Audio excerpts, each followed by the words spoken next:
Жесткая – это знаковая мера ради национальной безопасности и сдерживания России и Китая в Арктике. Файн называет Гренландию жизненно важным активом и утверждает, кто контролирует остров, тот контролирует арктические маршруты и безопасность США. Эту линию ранее публично озвучивал и Дональд Трамп. Он заявил, если Америка не возьмет Гренландию под контроль, это сделают Москва или Пекин. В Белом доме уже подтвердили, покупка острова – один из рассматриваемых вариантов. Но есть нюанс. По данным Financial Times, разведка НАТО не видит ни российских, ни китайских кораблей или подлодок у Гренландии.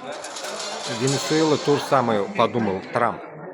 Венесуэла типа Китай, бля, отжимает. СССР и Поэтому решил проложил отжать сам. Отечеству дорогу в космос. Теперь Россия под руководством Путина стремительно теряет эти позиции. Корпорация в прошлом году реализовала 17 пусков ракет космического назначения.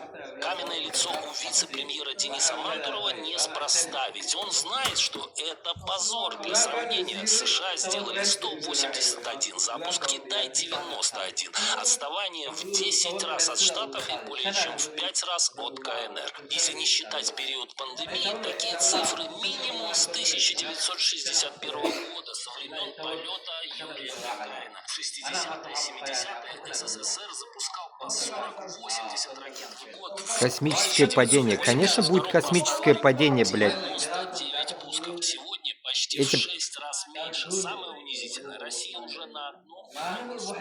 Если, блядь, нахрен в Орешнике, который прилетел на Украину недавно, да, ведь там нашли, блядь, сука, как это называется, блядь, как транзисторные, блядь, телевизоры, блядь, раньше вот эти, блядь, ламповые телевизоры, блядь. Всю вот такую дичь нашли там внутри, блядь. СССР, нахуй, блядь, обнаружился в этом, блядь, Орешнике, блядь. Реально пиздец он Орешник, блядь.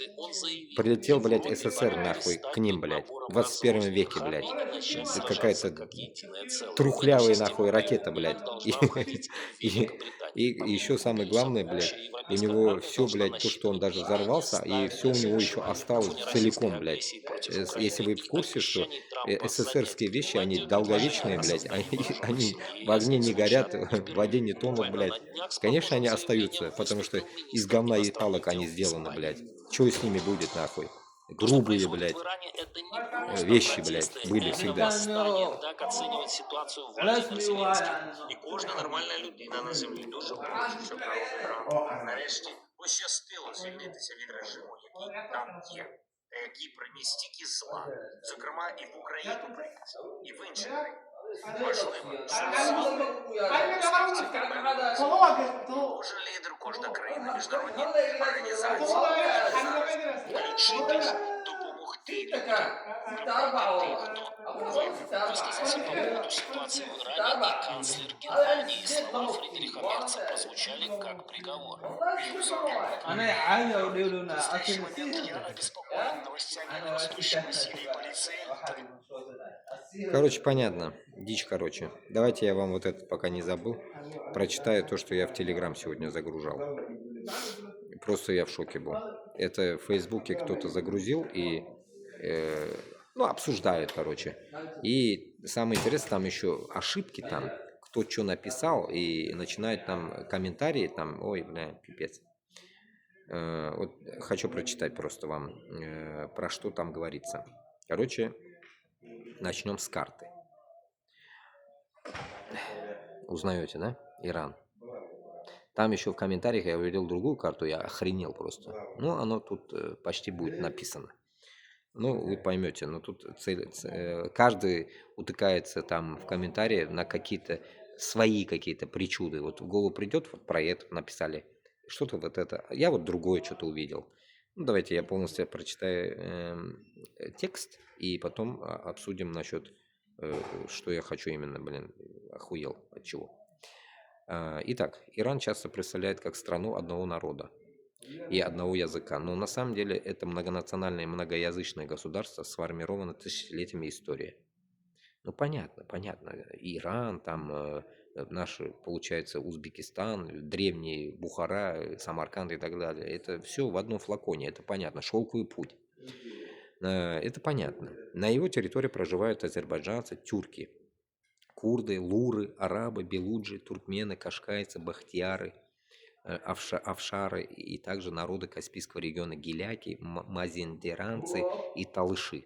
Каждый из этих народов имеет свой язык или диалект, собственные традиции и исторические земли. Окей, понятно. Как будто бы СССР, маленький СССР. В Иране также существуют древние общины евреев и ассирийцев, чьи присутствие здесь насчитывает тысячи лет. Эти сообщества сохранили свои языки, религию и культурную идентичность, несмотря на смену эпох и государств. Ну, понятно. На западе и северо-западе страны расположены курдские и тюркские языки. На западе страны расположены курдские и тюркские языки. На юге и его западе арабские, на востоке белуджские, а на севере каспийские языки, заметно отличающиеся от фарси. Почти все население говорит на двух языках. Дома используют родной язык, а для общения с другими этническими группами фарси. Все официальные документы и государственная документация ведутся на фарси. И что интересно, современная власть Ирана также отражает многонациональность страны. Вот самое то, что я тут подметил, я просто охренел просто. Я же вам всегда говорю, то, что я не историк вам, я не политик, я просто пацан с аула, блин. Мне, как говорится, по барабану, что происходило вообще. И вот сейчас только начал этим заниматься. И то, как занимаюсь, увижу, почитаю, там, о, ахуй, блядь.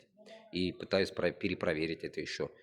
Иногда попадается, что какую-то дичь я несу, блядь, потому что дичь пишут люди. Потом в комментариях я узнаю, что это неправда.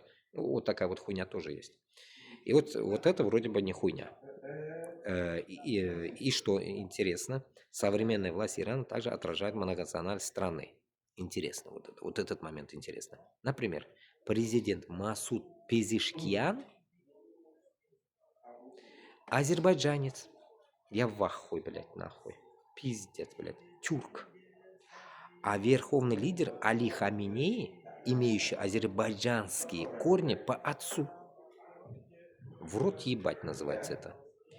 Так что представление о том, что Иран полностью персидский, не соответствует действительности. Он о чем?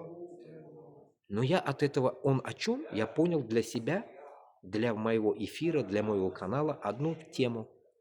Теперь вот те, которые будут мне, блядь, мозга ебать насчет Турана, блядь, вот я вам там ответил и отвечу еще раз. Вот здесь. Я прокомментировал у себя в телеге. Убили меня обезьяны. В Иране, если они азера, то охуенно, диктаторы. Решили рулить над иранским населением. Сосед-иранец говорит, все это Азербайджан. Север и юг, пипец, полный, какой же охуенный Туран, блядь. Это я пишу. Где Айсен, пидорас татарский? Теперь развернуто я вам теперь буду это в своем репертуаре рассказывать. Корагас. На днях мы узнаем, я вел один эфир у меня на ютубе, канал про Иран. Да? Иран назвал прям. Но мы поняли, что шииты. Какого хуя в Туране будут делать шииты тогда? Какого хуя они у нас потеряли, блядь? Я тут, блядь, пытаюсь жопу рвать, понять. Так, думаю, татары, сунниты, башкортлар, сунниты, казахи, сунниты. Там, ладно, какие-то тенгрианства, они еще мозга ебут. Такие еще есть казахи. Ладно, думаю, нахуй. Это многобожники, ладно. Хуй с ним, думаю. Четвертое. Узбеки, сунниты, узбек. Кыргызы, сунниты. Таджики, сунниты. Афганцы, сунниты, 50-50 шииты. Ну, это мы поняли. Иран, шииты. Ну, мы поняли, Иран. Ну, азера, блядь, шииты, блядь. Ну, понятно, ну, это Иран, я уже добавил это не Туран. Турки, ладно, 50-50, ну, понятно, эти, сунниты. Ну, азера-то каким боком, нахуй, здесь усрались, блядь. Они-то, нахуй, блядь, к нам усрались, блядь. В этот Туран, блядь. Не вписывается, блядь. Может, тогда еще и евреев давайте добавим? Хули, блядь, если мы шиитов добавляем. Может, еще и евреев добавим, нахуй? Да, вы можете сказать, я ничего не имею там против шиитов и так далее. Я могу так сказать, блядь. Ну, блядь, нахуй. Видеть их, блядь, в своем окружении и в приближенном каком-то дружеском коллективе. Это что, я то же самое, что я против Москвы топлю, блядь. Русских позвать к себе, что ли? Что-то я не понял, блядь, нахуй. Понимаете смысл? Я здесь время заканчивается.